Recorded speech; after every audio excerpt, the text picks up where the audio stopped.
Hi, folks. Welcome to the new and improved Ivy Boys podcast. I am your host, Chipper Lewis, and as always, in our Brady Bunch form now, I am joined by my co-host, Joel Fry. Joel, what's going on, buddy? Not much, man. We are getting so close to the regular season at this point. You can almost taste it. And what that also is everything we see in spring training, while it is not more consequential than what you might have seen earlier in spring training, it probably every little data point that you get from every player starts to give you a greater sense of what the ball club is planning on doing with that player during the regular season.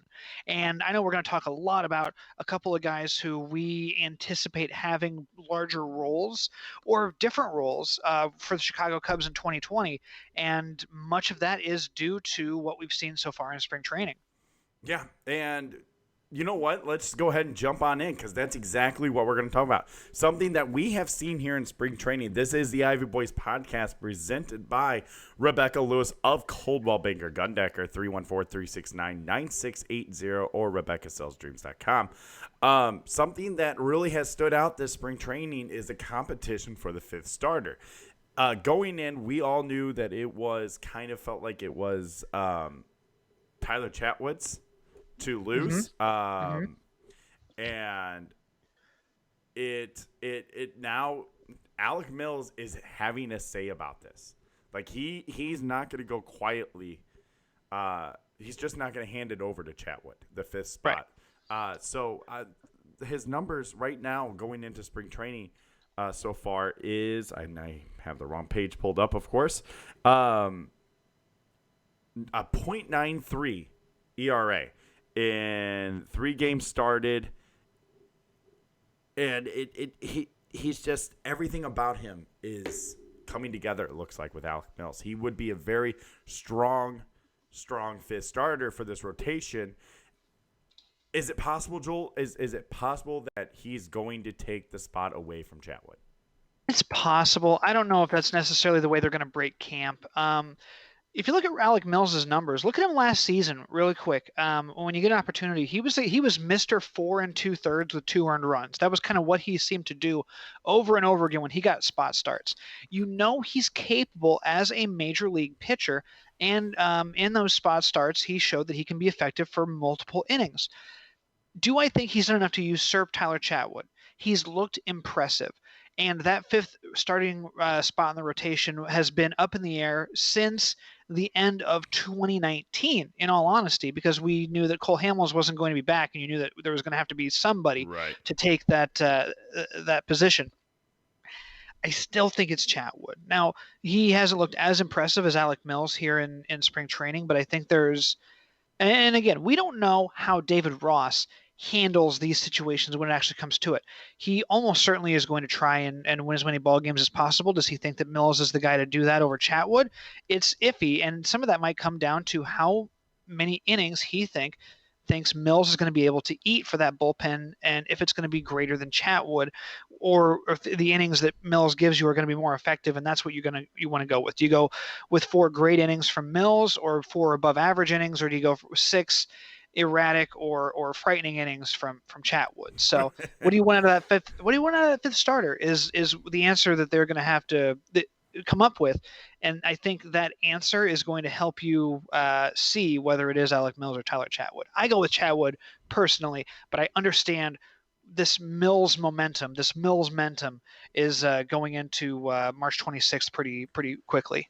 Here's my concern: if you go with Mills out of camp, what does that do to the mentalness base of Tyler Chatwood? The mentalness. Okay. What do we go? You. That's a great CBS show. The mentalness. Yep. But what does it do? I mean, what does it do? Does it mess with his head? Does he think that maybe he just doesn't have it anymore? Like, do we get the old Tyler Chatwood back that we didn't like 2 years ago? You're not going to get the old Tyler Chatwood back because Alec Mills is the starter. Because if that was the case, then you would have had the old Tyler Chatwood in 2019, and you didn't have that. He was really solid last season. One of the reasons why I think he's going to be the fifth starter to break camp is that he showed you some things that justified the contract that he was signed to after 2017. or before 2018, really. So I think they're going to give him every opportunity to take that starting spot and hold on to it. But again, I mean, if the Cubs are not, I don't think they're a sentimental enough team with a guy like Tyler Chatwood, but the Cubs have shown sentimentality with other players like Tommy La Stella. They looked at the human element and, who's earned it, who hasn't. Do they feel like Chatwood has earned it with his improvements over the previous year? This is a team that does like to reward hard work like that. So from that standpoint, Chatwood might be the guy, even if from a pure baseball standpoint, Mills might give you a better opportunity. But to get back to your point, I don't think that Chatwood's mentalness is going to turn him into a mental mess in That's good. I like that. in 2020 because of this. If he's going to be bad Chatwood, Alec Mills will have nothing to do with that. That's all going to be on Tyler, and it being his spot to lose, I think, is going to put the ball in his court entirely to lose it if he has consecutive bad starts. Okay, so how about a scenario where, I mean, Alec Mills is going to make the Major League Club. What about a scenario where, if Chatwood starts and goes 4 innings, and if, let's say, that's as much as he goes because you don't want him to face a lineup for like the third time or even the second time sometimes, then Alec Mills comes in that scenario. Maybe a situation like that, I guess Mills would be more of the long man, the Mike Montgomery of this ball club. Yeah, I would be fine with Mills being that. I mean, everybody has to be a long guy at some point because there's a 3-batter minimum in Major League Baseball this year. Right. So you've taken the loogie and gotten rid of them. You've the situational pitching. I like the rule, honestly. I personally think I'm going to enjoy it as I watch baseball this year. As much as Manfred tries to ruin the game, this might be one where, at the very least, it's a fun, novel concept. So we'll see. There you go. See that's what he's doing. He's not giving himself a fun mustache. He has a real thing he's trying to show you folks on the YouTube page there. But either way, okay. So do I think Alec Mills will be a long reliever? I would be more inclined to see if there is an awkward setup in the rotation. Like, let's say that a guy, you have to skip somebody's spot. I would rather see like an Underwood Alec Mills piggyback or an Alzolay Mills piggyback of a start, almost have like a bullpen day, but both of them throw 3 innings and go from there, where you have like almost like a combined 2 guys turning into 1 starting pitcher, which other teams do. Other teams have done that on multiple occasions, and it's not something that works, I don't think, better than having a tried and true workhorse or a legitimate starting pitcher, but it doesn't work a whole lot worse either. I mean, the Tampa Bay Rays are a testament to that. Yeah, they are. And I mean, the great thing about having a guy like Mills up on the roster is, for instance, like you said, if they have to piggyback a start because, just the way the setup of the days off and everything like that, or, injuries. I mean, let's be realistic here. Is Yu Darvish probably going to hit the DL at some point this year? I would be surprised if he didn't. John Lester's getting old. Is he going to hit the DL this year? We'd be surprised if he didn't. So the Cubs are going to have a guy to step in when injuries strike, and Alec Mills can throw strikes for them when that happens. Yes, and the versatility that he has is something that the Chicago Cubs have valued many times over guys that can go, Travis Wood, for example. Yes. And I think that Mills has more upside than a guy like Travis Wood does, where his job solely was to eat innings. I think Mills has stuff. He's got a great curveball. He showed that in his last start, in his last appearance. And you know what? If you've got tools there, I'm gonna get back to what does Mills top out at? I'm trying to think what his like top speed pitch is, because I don't think you can have 2 finesse guys in the rotation and feel great about it. True. Chatwood is a guy that throws 97, 98. Then again, that's out of the bullpen, but every once in a while he would really uncork one as well from the starting rotation. So I think the more power arms you have, the better in the rotation. Heck, the more power arms you have in the bullpen, the better too. But the Cubs don't have that luxury. They do have the ability to stockpile power guys. You would have 3 finesse guys if you had Mills in the rotation, because you're looking at Hendricks, and then Lester now is a Yeah. finesse guy. In all honesty, he has to rely on his location. Jose Quintana is a location guy. He's not going to blow you away. So honestly, you have Darvish as your one guy who has overpowering stuff. Chatwood has the second best stuff on the team for a guy that throws in the high 90s with his fastball. I don't think Mills gets there or touches that consistently enough. That's not his bread and butter. That's not his way he gets outs. So Chatwood being number 1 and then Darvish being 2. Sorry. Chatwood being 5, Darvish being 1. I'm thinking about like when you roll them around in the rotation, you'd have Chatwood and Darvish back to back. Might even want to mix that up a little bit and get the rotation a little bit differently. But yeah, I think you need more power in the rotation, and Chatwood provides that. Mills does not. That makes sense. You know what you have done, Joel? What's that, man? You have convinced me. I was on the Mills bandwagon there. I wanted him as the 5th starter, but you pretty much just convinced me otherwise. I'm going back to the comfortable with Tyler Chatwood being the 5th starter. And then again, I mean, performance is going to beat stuff. So if Mills is performing better than Chatwood, of course he will get that 5th rotation start at some point. I mean, even if you break camp or not break, even if you hit opening day and Chatwood's your number 5 guy, I mean, by April 15th, it could be Mills again, and Right. or it could be Mills again, but from that point forward, I'm looking at Alec Mills' average speed of pitches just to kind of, I'm going on Fangraphs and looking this up. I don't think he has nearly the stuff that Chatwood does. And frankly, I just wish Dylan Maples could throw a strike, because he'd be a guy who I like to see in the rotation every once in a while. Yeah, or it's frustrating. as a it's super frustrating because he has the best stuff on the team, probably when he's on the big league roster. So just looking through this, it'll take me a second to get it, but I don't think that Mills nearly has the power in his arm that a guy like Chatwood does. No, I mean, just looking at it, just eye tested without looking at the numbers. I'm with you. I don't think he has the same as Chatwood. I don't even think it's close. I think he's more Kyle Hendricks-esque than Chatwood and Darvish. So does that scare you, the fact that the Cubs literally only have, I mean, let's say Chatwood struggles and then comes out of the rotation, the Cubs would only have one fireballer basically in the rotation? Is that a problem? Is that something that they might want to address? I mean, we do have Braylon Marquez down in the minors who touches 100 in the rotation. Are you worried about that, or is it just a wait and see there to see how the other pitchers are performing? It's a wait and see, and even then, I don't think that you bring him up. You trust the guys that you have in there. Alzolay has a decent arm. Of course, you got Kimbrel up there who should be throwing 97, 98, depending on how his health is. Yep. Brandon Morrow, I'm pretty sure was trying to put another pair of pants on and somehow broke his neck 6 times. It was the weirdest thing. I don't know how it happened, but it did. Okay, so Alec Mills, average fastball speed last year, 89.6. Average slider speed, 90.0.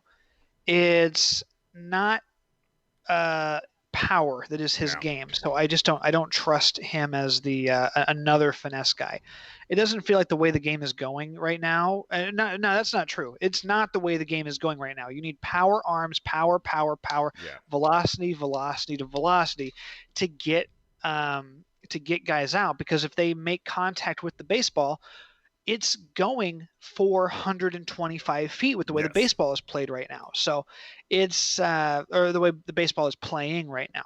So from that standpoint, it's challenging to anticipate success when you have 3 out of 5 guys or 4 out of 5 guys who are incapable of touching 95, which is a pedestrian number in today's day and age.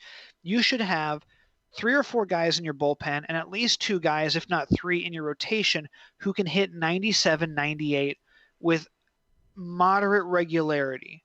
And in the bullpen, you might even need more than 3 or 4 guys if you want to be a successful ball club. That's how you get people out, and that's not how the Cubs are going to be operating in their starting rotation. Even with Chatwood in there, 2 out of 5 guys is not going to get the job done. You're going to need to rely on soft contact somehow and a lot of BABIP luck, honestly. I mean, John Lester he led the league in hits allowed last year. He gave up 205 hits. good strikeout numbers, good walk numbers, but he was getting tattooed over and over again Yeah. and gave up 26 homers. Darvish also gave up a ton of home runs. It's just the way the ball is playing, and the Cubs are behind the eight ball when it comes to velocity. Which just seems like a trend here with this front office has always been. They've always seemed to be behind when it comes to their pitching. I don't know about always behind. I think they hit look at the soft contact induced in 2016. It was kind of historic. You I don't know if you can look at what Jake Arrieta did in 2.5 years with the Cubs, 3.5 years. 2017 was all right. If you can look at those seasons and say, yeah, they were behind. They got him at the perfect time. It's One of the true. best pitchers in the history of the It's true. franchise. John Lester put together one of his best seasons. Like there was a little period there right before whatever the Astros were doing that wasn't cheating worked. And because I mean, it wasn't all you don't win that many games by just cheating. They were Correct. doing some special things with their pitchers. Maybe that was cheating. I don't think it was, but who knows? But you know that the velocity thing, the way the ball was playing, the Cubs are behind now, but they had a perfect period right there for a little bit. Okay. All right. So you've convinced me. Chatwood should be the fifth starter. We're both very impressed with the way Alec Mills has pitched this spring. Super impressed. I don't want to take anything away from him by saying that he shouldn't be in the rotation because of his lack of stuff. I don't want to, but I think situationally you can take him and use his finesse and his ability to pinpoint pitches and that curveball of his. You can use that in certain situations to make it more effective and not have guys try a second time through the lineup or even a third time to really get him timed up and start to do some damage. Yeah. Yep. I'm with you on that. Okay, so let's move on. I know the rundown says Almora is next, but we're gonna jump because it just seems like we're talking about spring performances with Mills, and I want to talk about maybe another spring surprise, something that's standing out to you so far. But first, this is the Ivy Boys podcast presented by Rebecca Lewis of Coldwell Banker Gundecker, 314-369-9680 or RebeccaSellsDreams.com. So Joel, the question that I have for you is it's simple. Who else besides Alec Mills is really standing out to you this spring? Is there some guy that you're like, he needs to be on the major league roster or he's going to be on the major league roster at some point this year? Obviously, Ian Happ is going to be on the major league roster this year. I've liked his play discipline. I think that you are spot on when you think he's going to be a breakout guy this year. Albert Almora, can we talk about him for just a second? Because I know we've got some other things, and we're not going to have a terribly long show tonight. You're so right. maybe Right. Let's go ahead. Okay. Let's go to that because I want to talk a little more about him. There will be some guys who just fill out a 26-man roster that we can maybe talk about even next week. But let's do a quick recap on Almora because we talked about him last week too. Okay. All right. So you want to hear Almora's number, the update on Almora's number? I do want to hear these numbers. Okay, so last week I think when we were talking, his numbers were like ridiculous, like 700 batting average and 667. Yeah, he was hard to get out. Yes. Okay, here's the updates. He is down to a 333 batting average. A 385 on base percentage, though, 625 slugging, and OPS of 1.010. The 625 slugging is not sustainable. The No. 385 on base is much more sustainable because that speaks to your approach at the plate a lot of the time.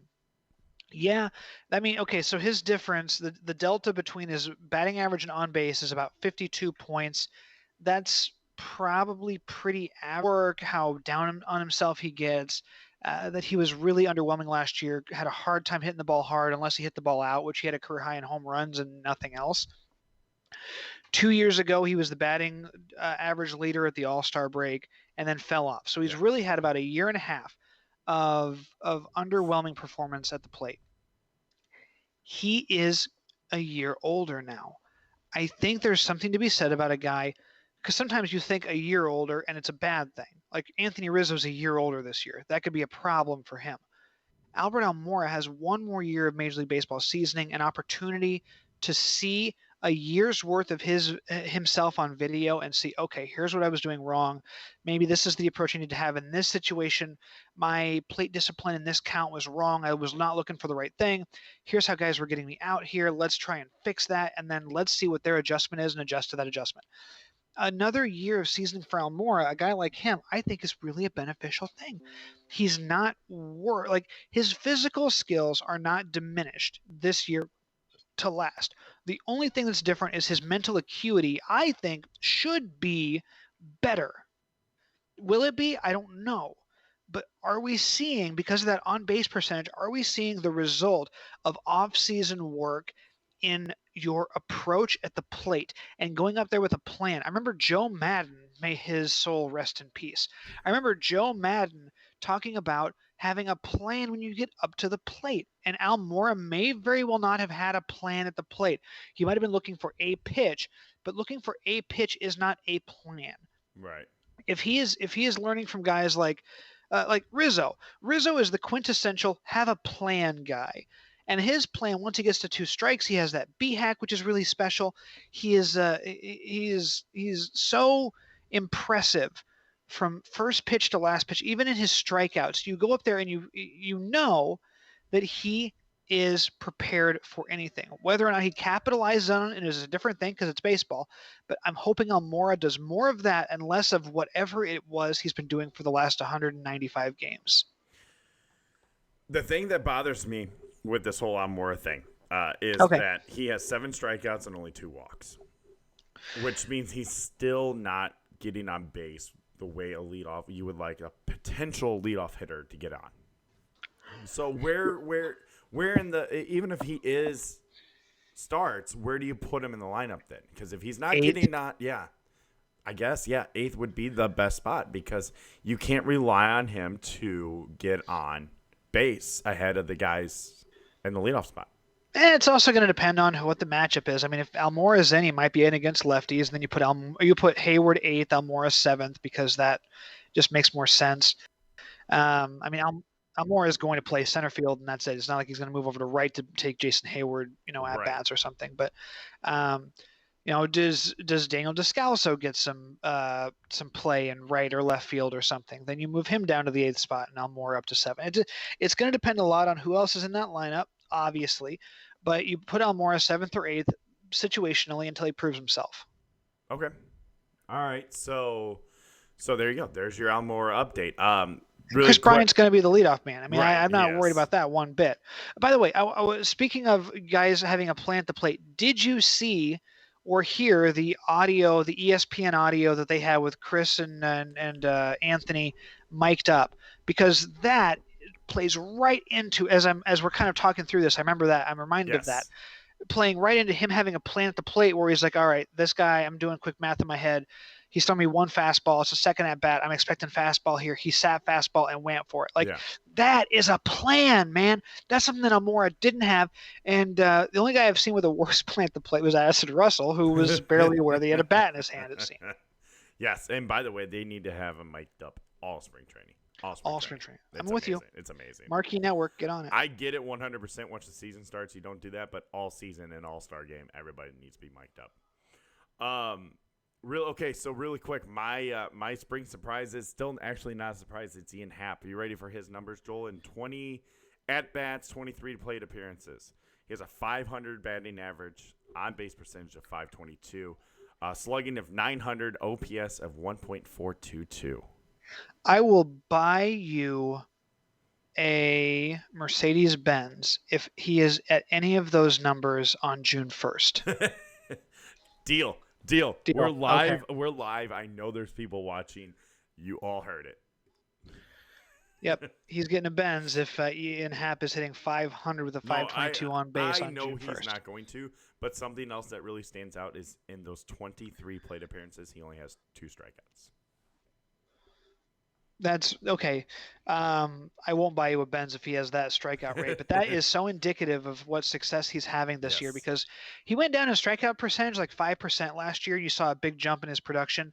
OPS was back to where it was when he was a rookie, just a solid all around. And if he continues to drop that strikeout rate, granted, you're going to have some of that with him, but it's not it shouldn't be what it has been the last couple of years. So I feel good about Ian Happ. If he can keep his strikeouts down, him blowing previous years out of the water in terms of his slash line and his productivity in the lineup. Yeah. So again, as everybody knows, I'm on the Ian Happ bandwagon. I think he's Hmm. going to have a monster breakout season. I'm all for it. So, all right, let's move on to. We're going to have our special announcement, but let's move on really quick. We got to do our advertisement.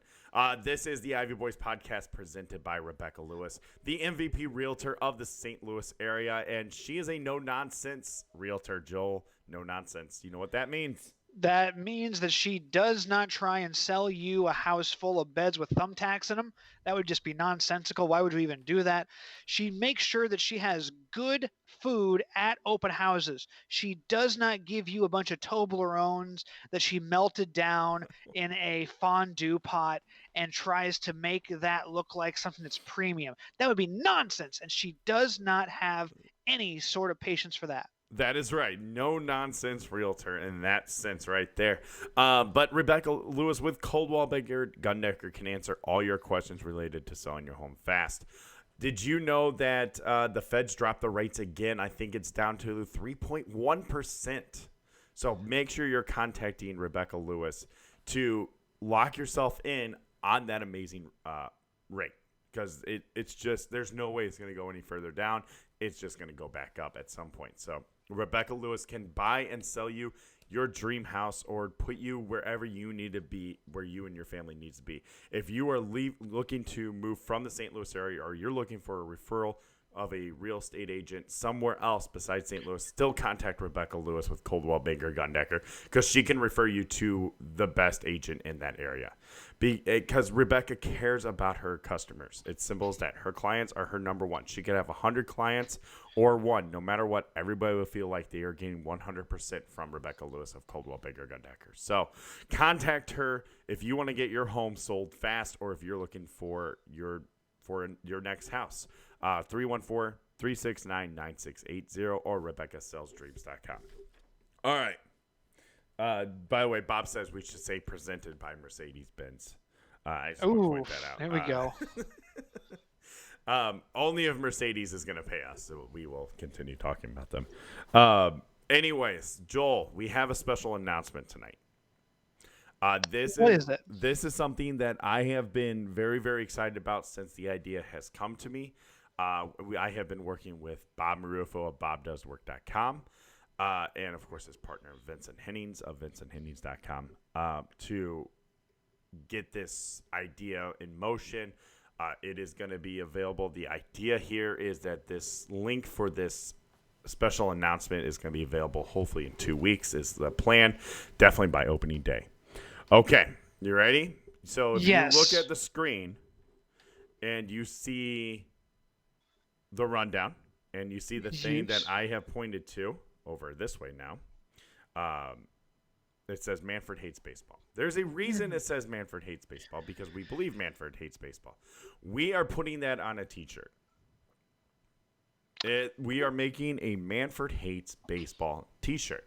The great thing about us being able to do that is that we aren't licensed by Major League Baseball. The big guys, the big clothing companies cannot do this because of their license through Major League Baseball. But we're doing it because we believe it. And so if that is the announcement, is this t-shirt, Joel. I'm very, very excited about this. Are you excited about the shirt as I am? I'm stoked, man, and I love the door that this opens for us to make other merchandise too. So, Yes. I mean, obviously, this is something that we love as far as a proprietary opportunity to provide people who watch the show and listen to the show. But we're gonna have others. You keep talking, Chipper, and you keep saying things like Chipper says, "Relax," That's right. and other great trademarks. I need to come up with I need to come up with some trademarks and some catchphrases like Blizz Blaz baseball time or something. Which don't put that on a shirt. That's Don't put that that's on the a shirt. worst. We're not putting that The on a worst I've shirt. ever. Blizz. I don't even know what you would. Whatever. But Manfred hates baseball, much more succinct and appropriate, so that works out. Yes. But no, man, this will be the first of many, and I'm stoked for it. Yes. So definitely keep an eye out for that. We'll have the design of the shirt put up on the Twitter page at the Ivy Boys. I'm sure Joel and I both will retweet it. We'll be on the Facebook page. You will see this everywhere is our goal here. Manfred Hates Baseball shirt is coming 2 weeks. Hopefully from today is the idea here. So definitely keep an eye out for that and other merchandise by the Ivy Boys. So that is our announcement. I'm very happy about that, Joel. I love the announcement, man. That's exciting stuff.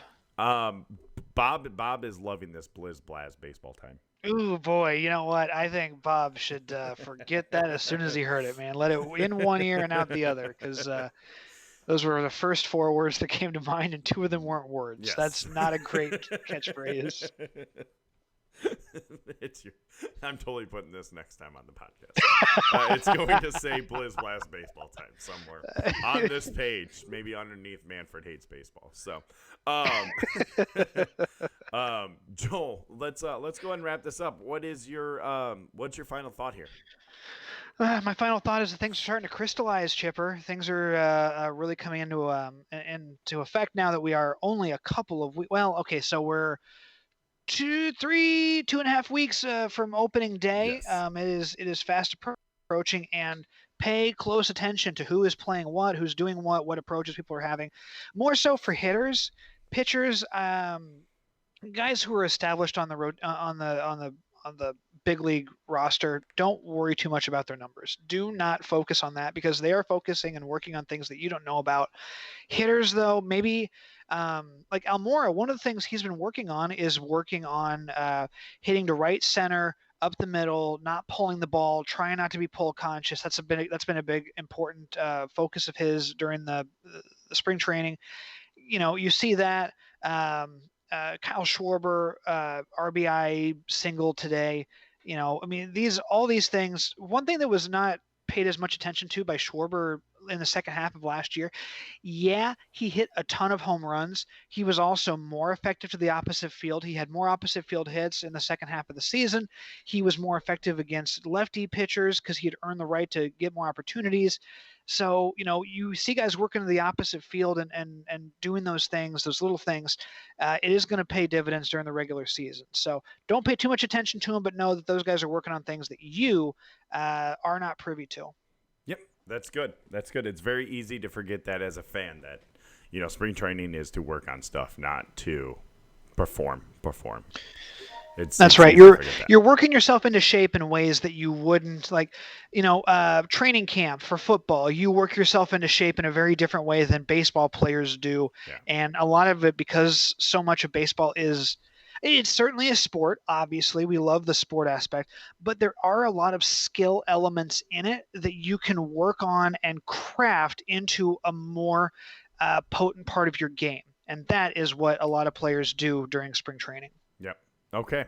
So there you go. All right. My final thought. It's a couple things mixed together, but I'll start here. I don't think Daniel Descalso makes this club out of spring training. I don't know what they're going to do with him, but I just don't see how they can afford to put him on the 26-man roster. We'll cover this more next week, next time we have a podcast. But right now, they're trying to move him around, play different positions to see if something will stick. But right now, Daniel Descalso, in my mind, is the odd man out on the 26-man roster, because I do believe that they will carry three catchers at some point during this season. So you're saying Kipnis for sure is a major leaguer with the Cubs? I think Kipnis is a major leaguer. Okay. That is a great thought. And you know what? That's something that we can really pay attention to over the next couple of weeks and see who's getting more playing time and how much. Because I know that they've been moving Descalso around quite a bit, and it might be an ultimatum of them of the Cubs. Sorry, keep saying them. That's so abstract. The Cubs declaring to Descalso, you need to be versatile, or you are an Iowa Cub to start this season. Yes, exactly. So the second part of my final thought is the shirts. I'm very excited about all this merchandise coming. I'm excited about this Manfred Hates Baseball shirt. It's something that I've been looking for a way to launch our merchandise section, and this is the way we're going to do it. And this is perfect. I think it fits all baseball fans, not just Cub fans. Mm-hmm. So definitely the Manfred Hates Baseball shirt is coming. Very excited about that. I'm very excited about the new background, the new season of the Ivy Boys podcast in our partnership with Bob Rufo and Vincent Hennings, BobDoesWork.com and VincentHennings.com. I'm excited about the partnership that we have with these guys because they do amazing work, and you can see it right here with our background. They sat down. Bob did all this designs, And Vince and I were on last night for over an hour trying to get this all worked out to bring the best content we can bring to you guys. And it's because of them that we're able to do this. It's because of them is everything you're seeing here is because of Bob and Vince. So we're very spoiled, Chipper. Yeah, we people have no idea how spoiled we really are. We have two of the best guys in the business doing the behind the scenes work for us. And I mean, Bob and Vince, they're bringing us the shirts. We wouldn't be able to do the Manfred Hates Baseball shirts without them. And so we tip our hats. I know, Joel, you're not wearing one. We tip our hats to Bob and Vince here because they make all of this possible for us. We just come on here and we talk baseball. They literally do everything else behind the scenes. And we couldn't do it without them. It's simple as that. So that's bobdoeswork.com and vincenthenings.com. They do have a project coming soon that we can't talk about right now. So, but nope.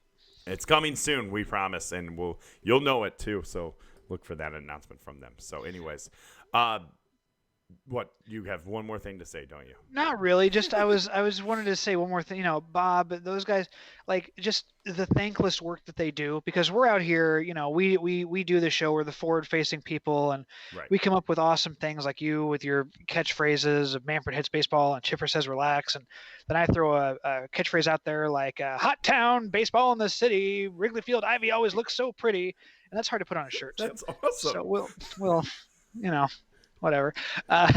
It's a thing. But keep that off a shirt too. It's very long. People don't want to have to read that while they're in line at Pomida or something. Do they still have Pomidas? I don't know if that still exists. I don't even know what that is. Oh, it's a store up here in Iowa. 3 people will know what I'm talking about.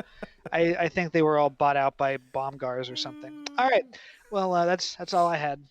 All right. Cool. Right. So on Twitter at Fry Sports Radio. Like us on Facebook, the Ivy Boys. Joel interacts more on Facebook, so maybe I'll give him little reins on the Facebook page also. Also, like, maybe.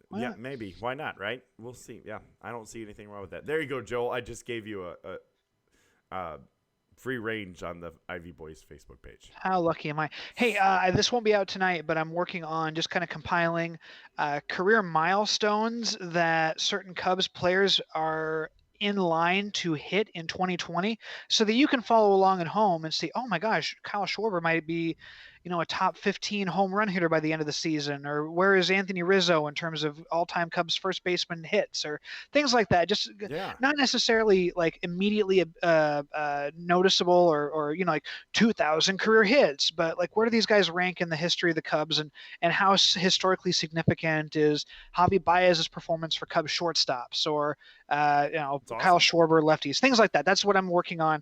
It's not done right now, and tonight I got to do other work, so I apologize, but it'll be out soon. No, that's great. That's great. That's something that the regular fan can really get behind there and enjoy. I'm excited for that. Yeah.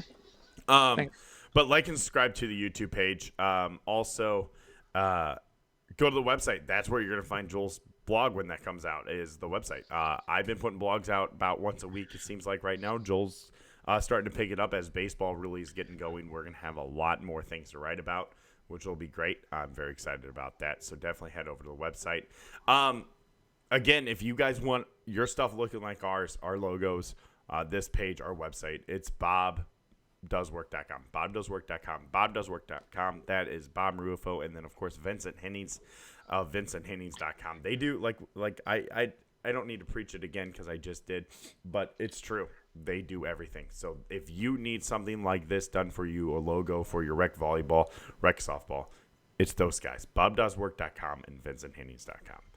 Again, this is the Ivy Boys podcast. We are presented by Rebecca Lewis of Coldwell Banker Gundecker, 314-369-9680. That is it for us, folks. We appreciate the support, and we will see you next episode.